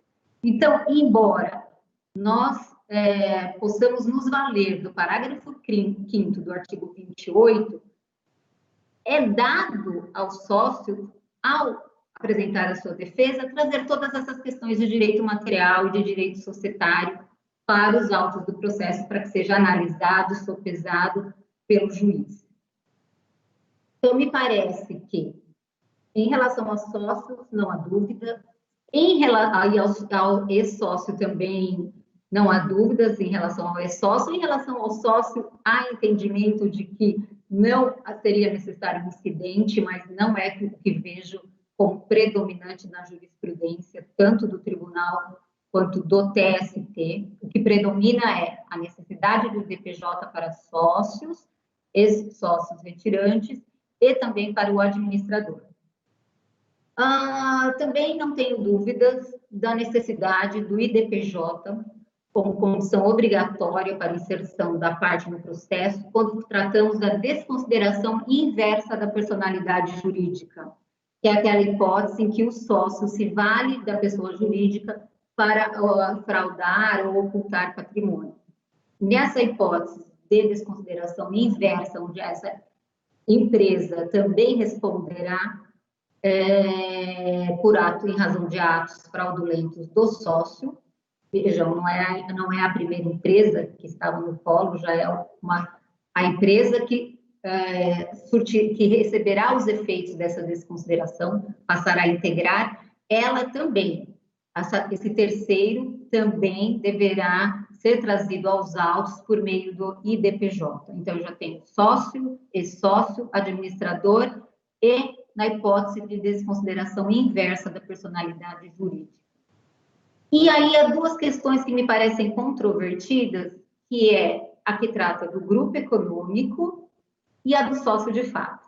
Quanto ao grupo econômico, eu ouvi atentamente as considerações da doutora Gabriela, por isso que eu digo que são reflexões e aflições, porque o terceiro, ele integra, ele passa a figurar como parte, até então ele era terceiro em relação àquele título judicial, mas ele passa a integrar como parte, e ele, para se defender, terá que garantir primeiramente o juízo integralmente, então exercer o seu direito de defesa por meio dos embargos à execução. Ah, mas e o IDPJ?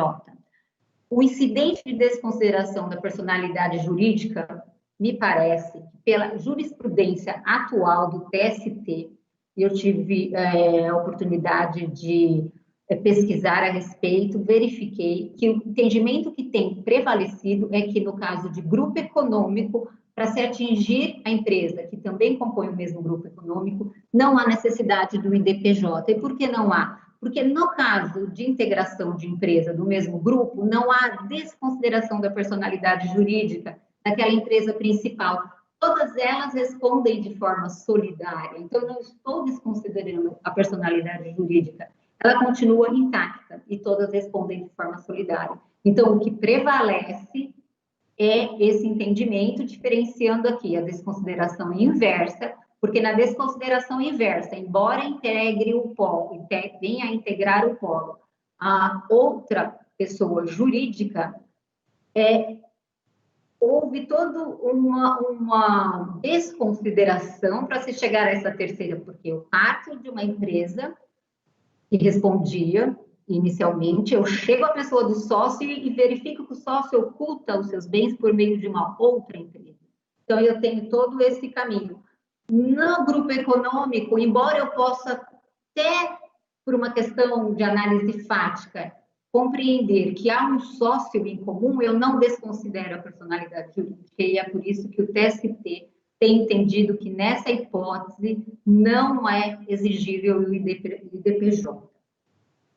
E o sócio de fato? Ouvi também, recentemente, uma palestra do ministro Cláudio Brandão, esclarecendo que, no entender dele, no posicionamento dele, o sócio de fato não poderia se valer do IDPJ como meio de exercitar o exercício da defesa e do contraditório, porque ele estaria se valendo da própria torpeza. O ato, ele é um sócio de fato, não é legalmente reconhecido, e mesmo assim ele teria o benefício do IDPJ, mas me parece, segundo posicionou o próprio ministro Cláudio Brandão, não é essa diretriz, me parece, que o TST vem adotando. Creio seja uma decisão muito recente, porque eu realmente não consegui localizar para o nosso encontro de hoje, e também essa explanação dele foi bem recente, acho que faz uma semana que ele fez essa explanação, mas fica aqui que me parece que a diretriz do TST é de que é possível o IDPJ, o exercício do IDPJ, a verificação do IDPJ na hipótese de sócio de fato, para a defesa do sócio de fato, ele também teria direito. E aqui, com todo respeito à postura, obviamente, do ministro, penso que se nós voltarmos àquela ideia de se dar efetividade ao princípio constitucional da ampla defesa e do contraditório, por que não deixar que venha aos autos por meio do IDPJ e que se defenda? Bom, passando já para o quarto tópico, e aí eu já praticamente vou finalizar, qual é a decisão, quais são as medidas cabíveis contra o despacho do juiz que desconsidera a existência do IDPJ e inclui o sócio sem observar o IDPJ, sem sequer observar pedido da parte. Em relação a essa decisão, ela é uma decisão interlocutória, contudo, ela não resolve o incidente do IDPJ. Então, caberia o quê? Me parece que o artigo 674, que trata dos embargos de terceiro, em seu parágrafo 2º, inciso 3, me parece que dá diretriz para que esse terceiro que se vê no polo passivo, sem que tenha tido o direito de defesa por meio do IDPJ, possa manejar embargos de terceiro. Embargos à execução, evidentemente, mas aí terá que garantir o juízo e interpor os embargos à execução. E mandado de segurança, ação própria.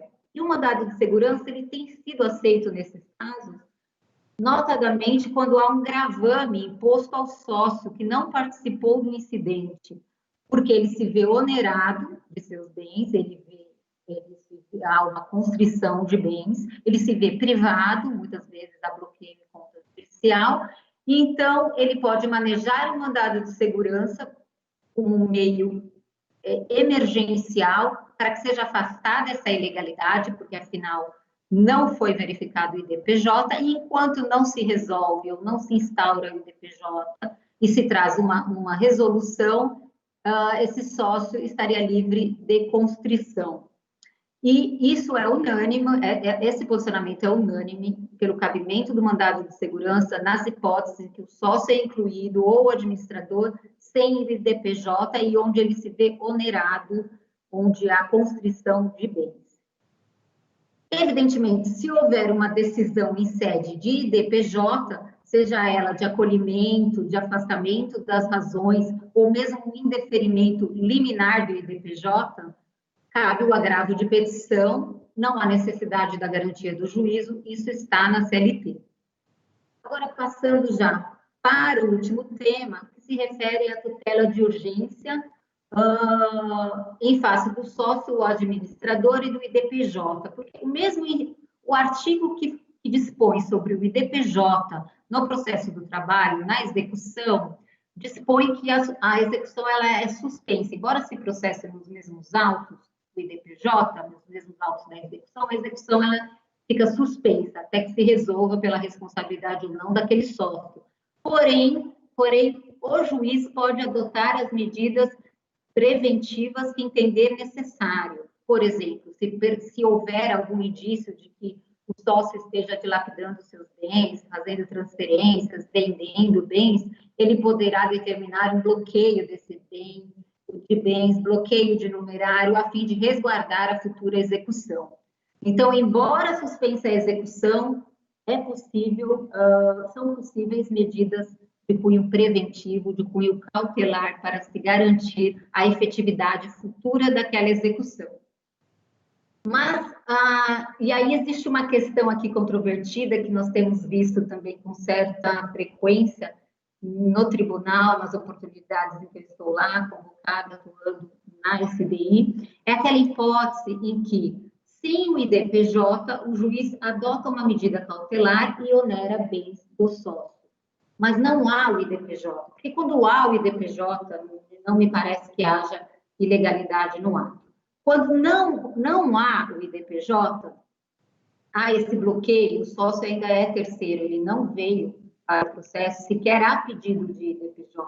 O entendimento que tem prevalecido é que, nesses casos, não se sustenta igualmente a tutela preventiva, salvo se a parte ajuizar, requerer o IDPJ, evidentemente, mas na hipótese em que não há requerimento algum de IDPJ, em que a parte se manifesta nos autos do mandado de segurança, não se tem notícia de IDPJ, me parece que o entendimento que tem prevalecido é que não se sustenta esse bloqueio de bens, essa medida cautelar.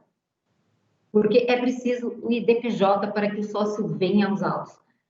Então, mas é uma reflexão, eu sei que há colegas que entendem que é possível que se mantenha a tutela cautelar, independentemente do IDPJ, mas penso também que não pode ser algo eterno, porque se ninguém pediu para que o sócio venha e integre, como eu vou manter uma tutela? Então, é preciso que diga, reclamante, exequente, requeiro que de direito, porque o juiz muitas vezes age rapidamente e até de ofício, visando a efetividade da execução. Porém, diante da inércia do exequente, que é o interessado, não vejo como se manter essa tutela de urgência. É claro que cada processo traz uma situação prática diversa. O que eu trago aqui são aspectos gerais e reflexões que eu vejo no dia a dia. E, para finalizar, penso que o IDPJ deve ser prestigiado, porque é um meio de exercício do direito de defesa e do contraditório, constitucionalmente assegurados. Penso que devemos ter esse olhar diferenciado para o crédito trabalhista, porque é um crédito de natureza alimentar, em que pese hoje tantas dificuldades que estejamos passando para que possamos dar efetividade à execução. Não ignoro a situação econômica, financeira das empresas, mas é por isso que o IDPJ vem num momento importante para que se dê oportunidade de defesa e para que a gente possa entregar, sim, a prestação jurisdicional, com pagamento, mas com justiça, e observando os princípios constitucionais. Então, era essa a minha fala, extrapolei aqui uns minutinhos, mas agradeço a oportunidade e é uma reflexão, e acho que são mais aflições do que reflexões. Obrigada. Adriene, pois olha, depois da sua fala, eu me senti muito mais tranquila, porque extremamente ponderada a posição, aliás, como nós tínhamos dito anteriormente, um dos melhores tribunais brasileiros, é o Tribunal Regional da 15ª Região. Há vários colegas nossos, mais estudiosos, pessoas compenetradas, sem dúvida nenhuma, foi muito bom ouvir você, acho que trouxe essa preocupação realmente com a realização aí da justiça. A justiça, o seu trabalho ela é eficiente, tem que ser eficiente, mas é muito bom que todos esses pontos estejam sendo pensados. Eu tenho algumas perguntas aqui a fazer. Vamos tentar, assim, rapidamente resolvê-las? Talvez não consigamos responder todas, mas pelo menos 2 ou 3 vocês poderiam aqui? Podemos seguir? Eu tenho uma para a Adriane, tenho uma para a Ana Lúcia, tá bem? Então, eu vou começar pela Ana Lúcia, né, que falou sobre o tema da responsabilidade do administrador e do sócio no âmbito do direito material. A pergunta que foi feita é se há diferença de responsabilidade do sócio administrador em relação ao administrador empregado. Se alguém tem mais, enfim, como é que ficaria em termos de responsabilidade, se há diferenças, efetivamente, entre essas duas posições? Bom, Gabi, essa pergunta é ótima. A gente vive trocando ideias, né, sobre esse assunto.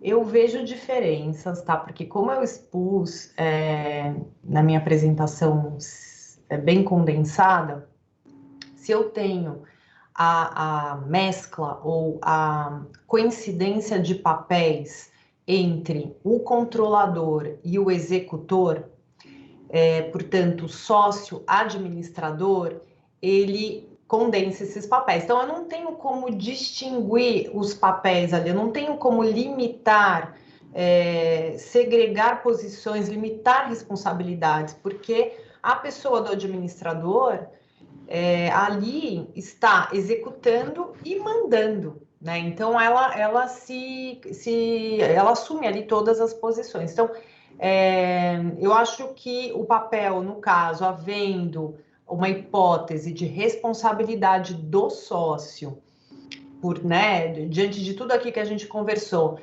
e sendo ele o administrador também, a gente teria que olhar para esta situação muito mais com o olhar sob o enfoque de que ele é o controlador e não o administrador, tá?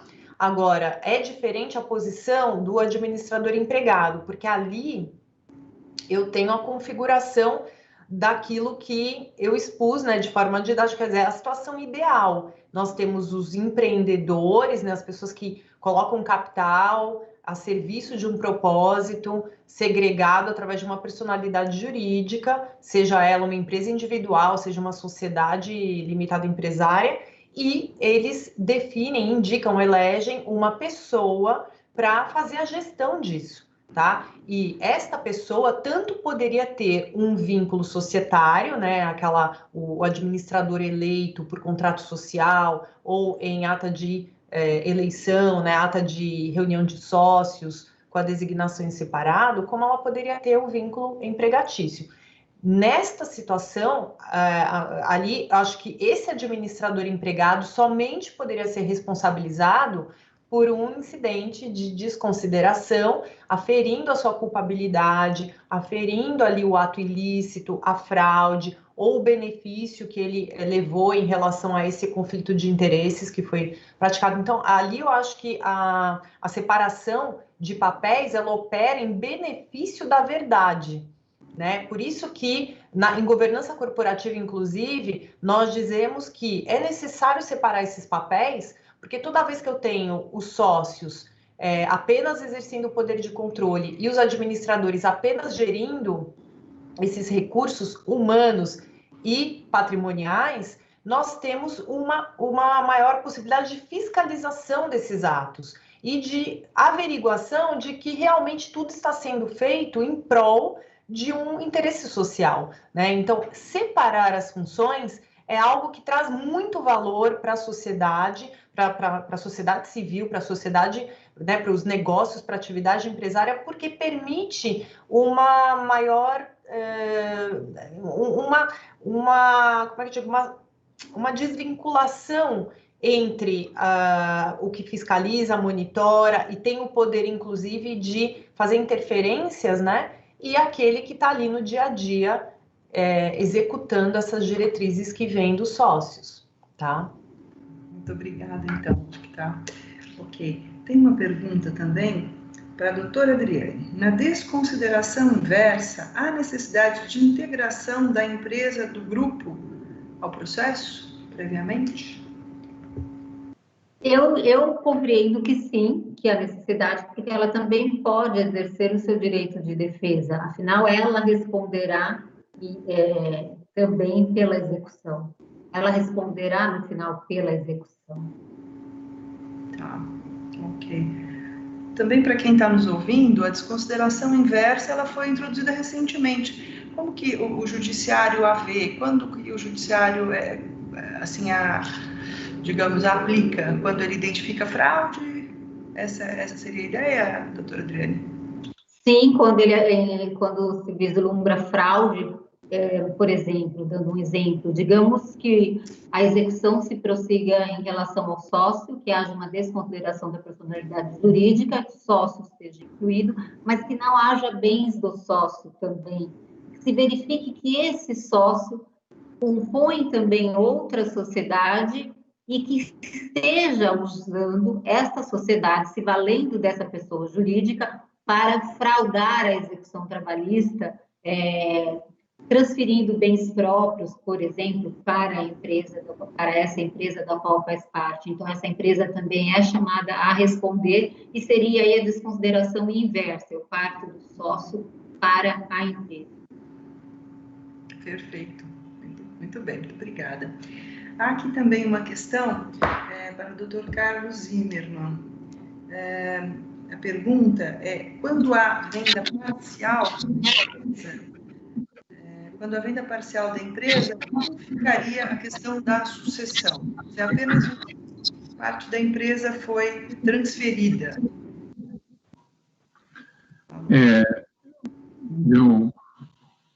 Pode repetir só a parte final? Ele pergunta se, quando há uma venda parcial da empresa, como ficaria a questão da sucessão, né, dos empregados? Quer dizer, uma parte dos empregados são transferidos, a outra parte permanece. Acho que é isso que a pessoa quis perguntar. E ali há um problema no pagamento dos empregados anteriores, né? O senhor entende que há algum tipo de intercorrência para efeitos da sucessão, daquela responsabilidade, né, que foi relatada aqui? Quem compra sucede em todos os direitos e obrigações, quem fica como?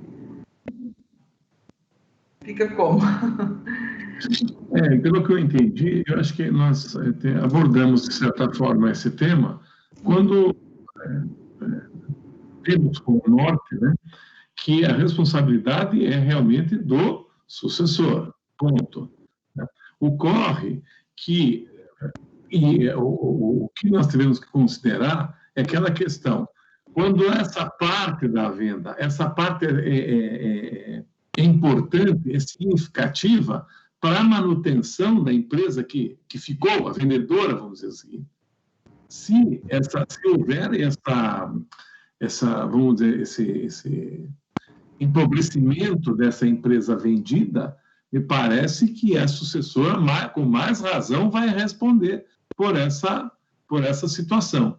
Então, nós temos o seguinte: o sucessor que ficou com os empregados, evidentemente, vai responder por isso. E o sucessor pode responder para os empregados que ficaram com a outra empresa, se a outra empresa, vamos dizer, ficou depauperada e não consegue mais responder, não fazer frente a essas obrigações. Me parece que a situação seria essa a resposta.